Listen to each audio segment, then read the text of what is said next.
Hello guys, আজকে অনেক দিন পর তোমাদের জন্য একটা চরম আনবক্সিং ভিডিও নিয়ে এলাম। তোমাদের হিউজ ডিমান্ডের, প্রত্যেক দিন তো সুন্দর সুন্দর জুয়েলারি দিই, তার সাথে যদি সুন্দর সুন্দর হেয়ার অ্যাক্সেসরিজ পেয়ে যাও তাহলে কিন্তু একদম সাজাটা পুরো পরিপাটি হয়ে যায়, তাই না দিদিরা?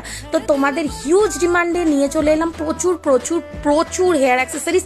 তোমরা দেখতেই পাচ্ছ, বড় থেকে ছোট, কচি কাঁচা সবাই সুন্দর করে সাজবে, সুন্দর সুন্দর জুয়েলারি পরবে, আর তার সাথে হেয়ার অ্যাক্সেসরিজ একটু না পরলে মানায়? তো দেখতেই পাচ্ছ একদম পেটি ভরে তোমাদের জন্য কালেকশন নিয়ে চলে এসেছি। ও মাই গড, জাস্ট কালেকশনগুলো দেখো, ফ্যাবিউলাস, অল আর ইম্পোর্টেড কোয়ালিটি। তোমরা তো জানোই যে আমি যখনই আনি কিছু এক্সক্লুসিভ কালেকশন আনি তোমাদের জন্য। আর ভিডিওটা যদি ভালো লাগে অতি অবশ্যই ফলো অ্যান্ড সাবস্ক্রাইব করে দিও, আর লাইক কমেন্ট করতে ভুলবে না কিন্তু। আমাকে অতি অবশ্যই জানাবে তোমাদের কালেকশনগুলো কেমন লাগলো। আর আজকের মতন কিন্তু দিদিরা টাটা, সবাই খুব ভালো